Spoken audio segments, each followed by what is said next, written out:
Okay, guys, try to get this done quick because I've got stuff to do this evening and it's rolling into the late afternoon. Alright. So, Blue in Invasion.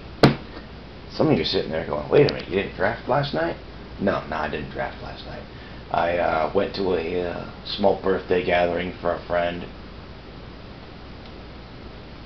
You know, every now and again I let other social obligations take priority over Magic. It happens. That's okay, we had a fun time. We got here Disrupt. It's not bad. It's a single blue for an instant to counter an instant or sorcery, unless its controller pays it colorless, and you get to draw a card. My cat is getting all sorts of wacky on me. She's acting really weird. Maybe she's bored. I don't know. Something going on with her. Wish I knew what. It's just usually meow. Meow. Hi. Can I help you? Fuzz bucket.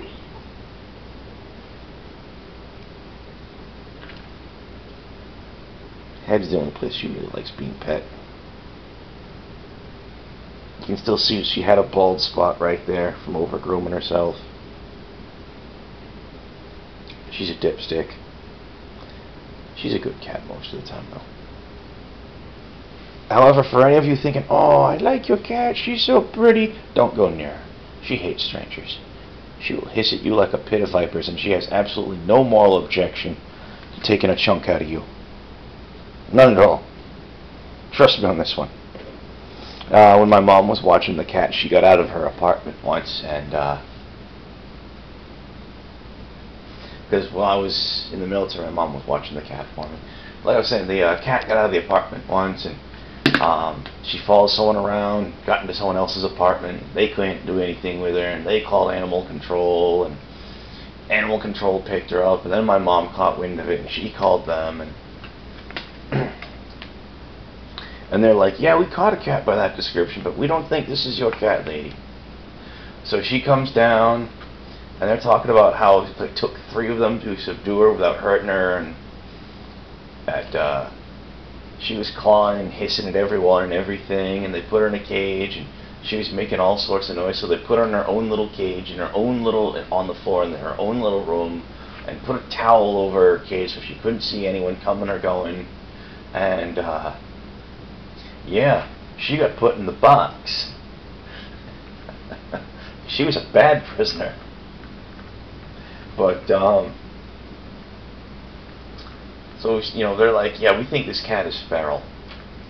So my mom comes in, and they come into the room, they turn on the light, and they take the towel off, and there's Ghana hissing at everyone. And my mom's like, Ghana, stop that! And Ghana, like, stops, because she recognizes the voice, and she's like, she looks up, and she's like, ow! Yeah, Ghana's not normally much one for meowing, unless she wants something. And normally she doesn't want something so bad that she feels the need to meow for it. It's almost like meowing is beneath her. But she was meowing up a storm last night when she saw me open up a can of tuna fish. She was like, meow, meow, meow.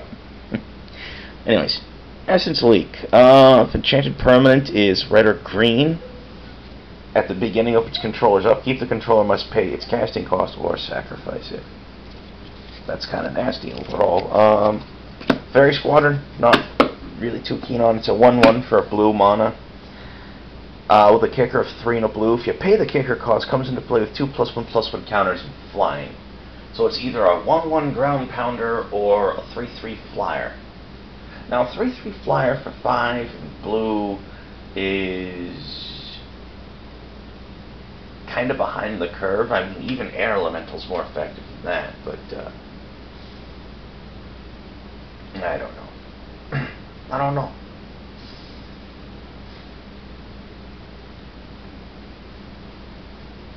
Doesn't have flyer unless you pay the kicker cost, so that's That's, well, I don't know. I guess they didn't want to make something. For a long time, they were afraid of printing a flyer as good as Flying Men, because it's a 1/1 flyer for a blue. Holy crap! Yeah, that's right, guys. It's a 1/1 flyer that's equally efficient to Scrib Sprites in green. Come on, guys. Opt. Nice little card. Yeah, it's an instant. You look at your top card of your library, you put it back on the top or the bottom, and then draw a card.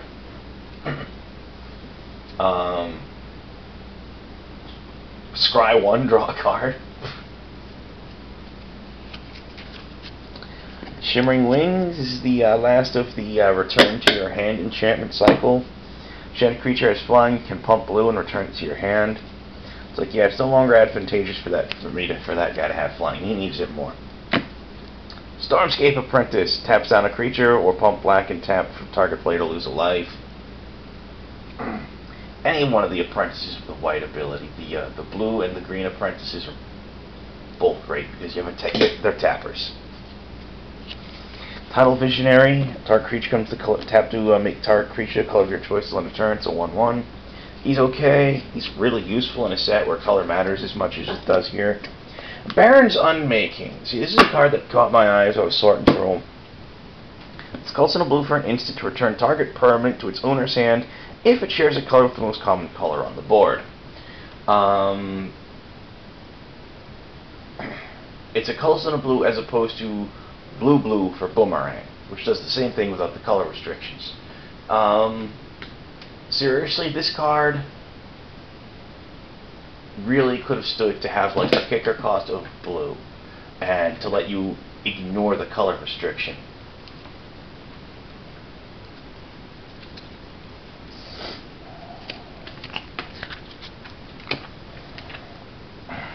Dream Thrush. It's a 1/1 flyer.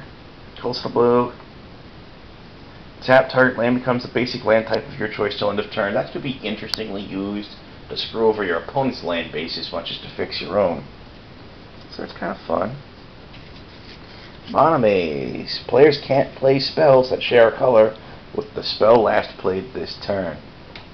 That's kind of funky. Kind of funny. It punishes your opponent if he's playing multicolor. It's just like, yeah, look, if you play something that doesn't share a color with the last spell cast, you're not casting it. I'm playing mono blue over here. I don't care. Manipulate Fate. Colors in a blue sorcery. Search your library for 3 cards. Exile them. Shuffle. Draw a card. It's not too bad. It's not too great, but it's not too bad. It's just like, yeah, I'm not going to need this, this, and this. I draw a card. It's similar to the idea behind Selective Memory, and I can't remember what the older card was. Selective Memory lets you search for any number of non-land cards from your deck and exile them, and then there's the card from, I want to say it was the Tempest Block, I can't remember. I can remember the illustration, it's clearly in my mind, but that it's still a blue card. You search your deck for any number of lands and exile them. Ooh, looks like a cloud got in front of the sun. Put this down, turn on the light in here.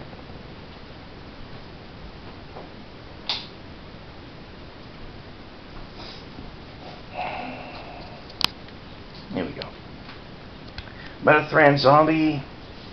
He's a functional reprint of the Drowned, which is kind of funny because one guy in the Wizards message boards was criticizing some of the old Magic sets, talking about how like there's so much junk in them, and it's true, there is a lot of junk in them.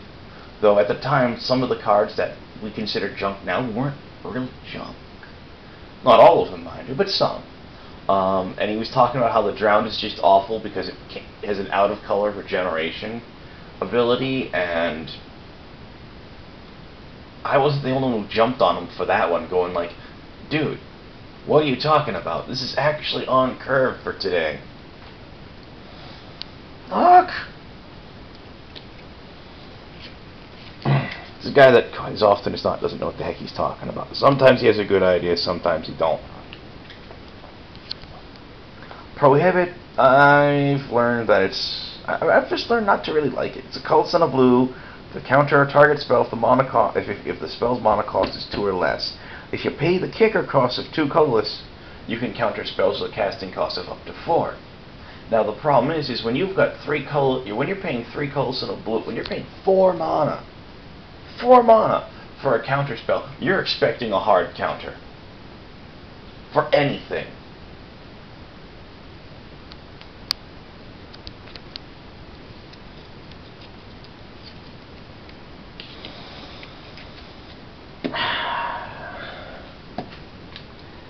It was just an excuse to throw kicker on something. I don't particularly think it was a good. They did it well with that. Sapphire Leech. It's a 2/2 flyer. Makes your blue spells cost more. Why would you play this? I don't know. Skyweaver. 2/1. Pump 2. White or black creature gains flying till end of turn. Skyweaver is interesting. Skyweaver and Hateweaver in black were probably the 2 best weavers. The Hateweaver gave power bumps. This gives flying. It's a wonderful thing. Sway of Illusion, I mentioned that briefly yesterday. It's an instant non-enchantment. I wasn't certain if it was or not. I don't know. Well, now I do. Any number of target creatures become the colors of your choice until end of turn. Draw a card.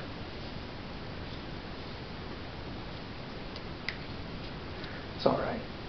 Teferi's Response. This was actually one of a couple of cards printed to try and be a counter to Rishadan Port, whatever it is. Because Rishadan Port horribly slowed down games. It would tap down people. It's a land that people would use to tap down other lands. And what Teferi's Response says: you counter target spell or ability an opponent controls that targets a land you control. If a permanent's ability is countered this way, destroy that permanent. Draw 2 cards. That's actually a pretty saucy counter for it. Unfortunately,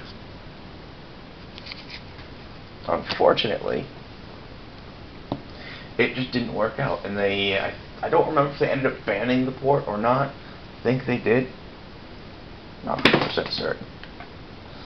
Battalion Hypnotist. It's a 1/1. You pump 2 colors and a black and tap it to make your a player discard a card, play it as a sorcery. It's alright. It's not great by any stretch of the imagination. Battalion Merchant. He's a 1/2. When he hits the board, draw 1, discard 1. He's okay.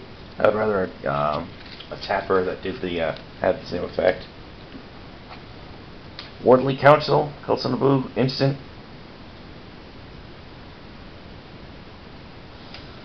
You look at it's domain spell, so you've got a variable based on the number of basic land types you control. You look at the top X cards of your deck, put 1 in hand, the rest on the bottom. You know what X is. Phantasmal Terrain. This is a fun card to have reprinted in this set. Enchanted Land. It's a land enchantment.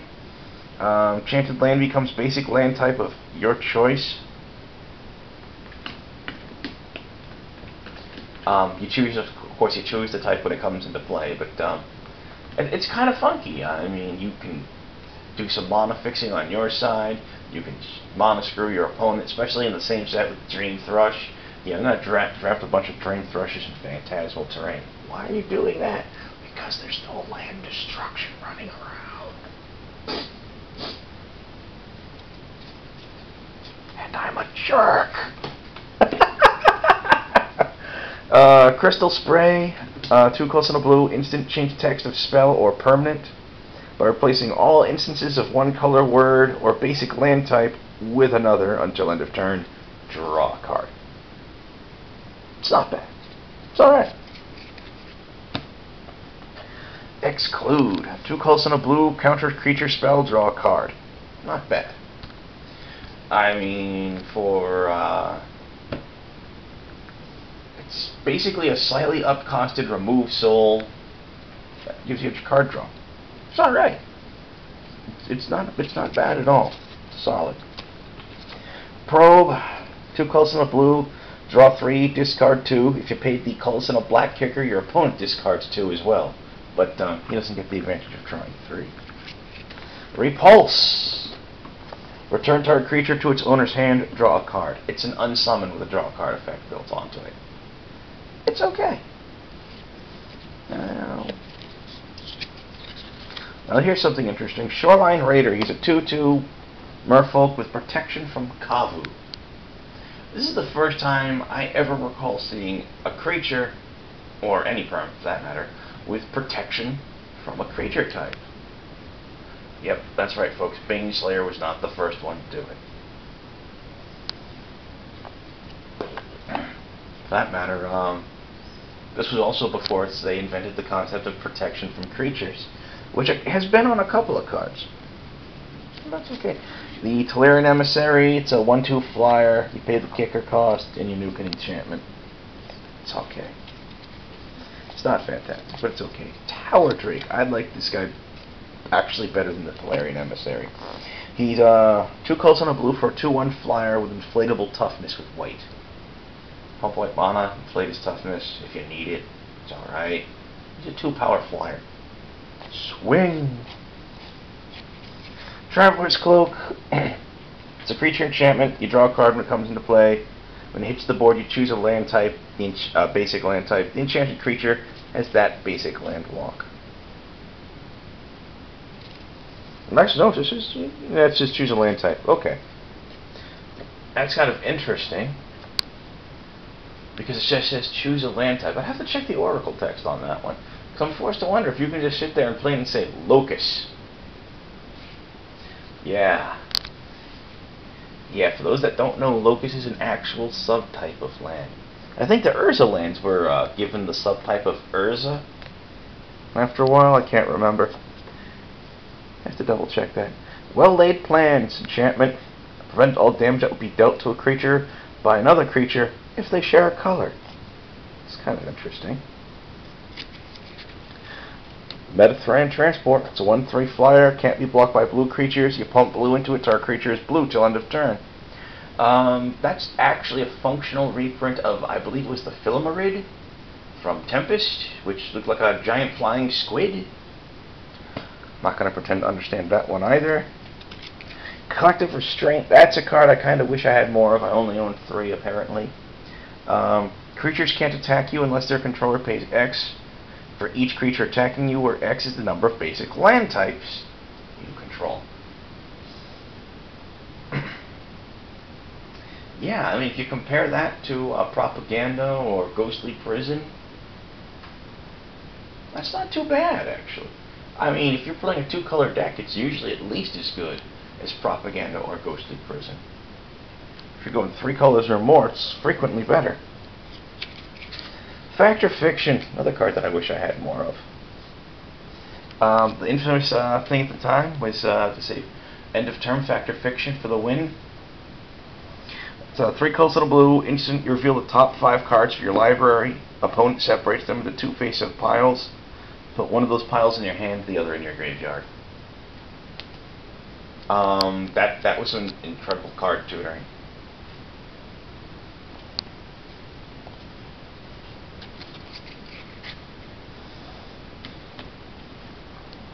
What's really awesome if you combine that with something like Mindslaver. Yeah, I Mindslaver you till the end of your next turn. I control your turn. I control your actions. Yeah, it's cool. It's cool. Hey, look, during your turn, as I'm doing all of this as you, I'm going to cast Factor Fiction, reveal my top 5 cards, place them into 2 piles, 1 pile of 5, 1 pile of 0. I choose to draw the pile of 5, the pile of 0 goes into my graveyard. Thank you! What else can I do with your turn while I have it? Rainbow Crow! 3 colors and a blue for a 2/2 flyer. Normally that's a little bit behind the curve. You expect it to have something else, and Rainbow Crow does. You pump 1 colorless to make him the color of your choice till end of turn.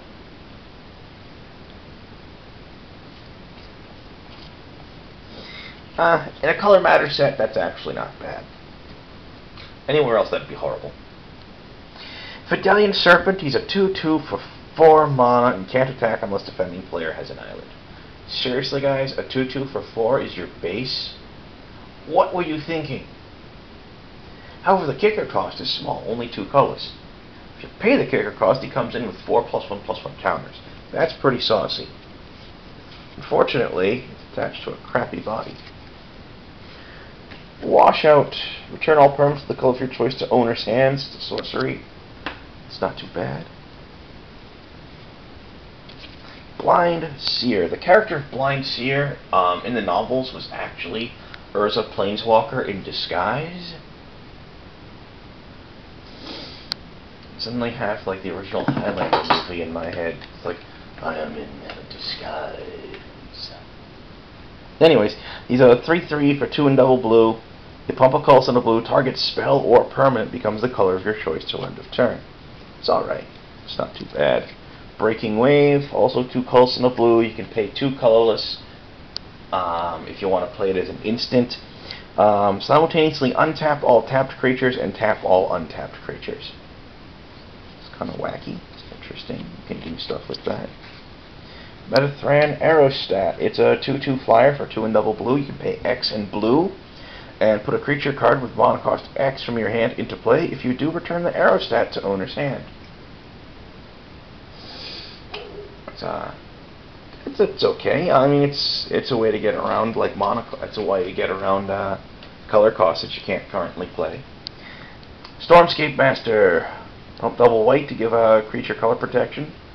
Oh, pump double white and tap. Pump double black and tap. Target player loses 2 life. You gain 2 life. It's a 2/2 for 2 colors, double blue. Like all of the masters, it's really good in a limited environment. Outside of that, Stormscape is okay. I'm not going to say it's the best of them. I'm not going to say it's the worst of them. It's kind of middle of the road. Empress Galena. Empress Galena is a card that drove me nuts. Because buying 5 boxes of invasion boosters, I opened like 6 of her.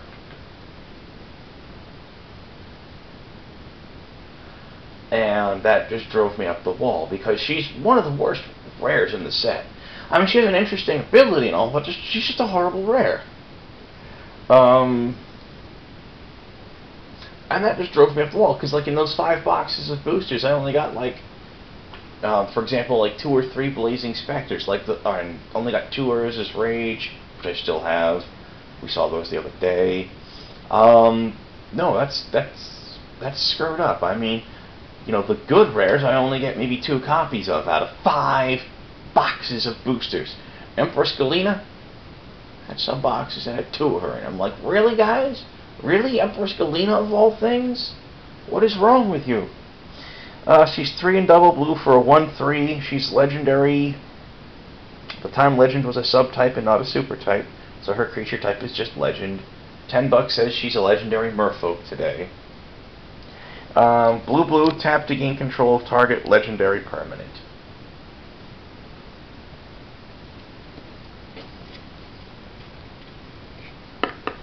Well, at the time you could gain control of legendary creatures. I say legendary permanent because that's basically what they are these days.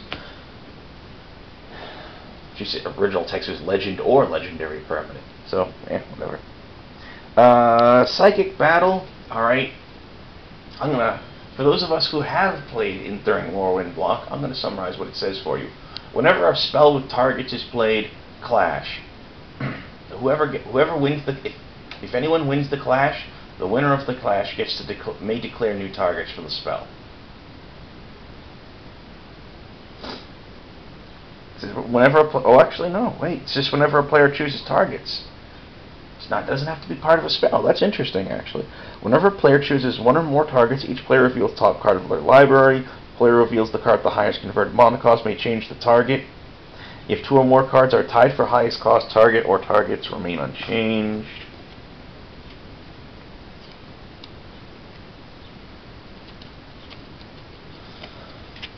Temporal Distortion, 3 and double blue. When a creature or land becomes tapped, put an hourglass counter on it. Perhaps the hourglass counters on them don't untap during their controller's untap steps. At the beginning of each player's upkeep, remove all hourglass counters from permanents that player controls. So basically, all of your stuff, everyone's? Ooh, that wasn't friendly sounding. Alright, so basically everyone's permanents are slow to untap. Here we have the white Color Matters Jin. He's a 5/6 flyer. That's pretty saucy. Unless, of course, he's a member of the most common color on the board, in which case he's only a 3/4.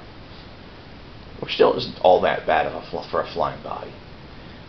Though for 6 mana is kind of expensive. Distorting Wake, there's an interesting card. It's only a sorcery, unfortunately, but it's X and triple blue to return X target non-land permanents to owner's hand. It's not bad. It's not great, but it's not bad. I mean, you can build around that. Oh well. I'm gonna call this done. Try and upload to YouTube.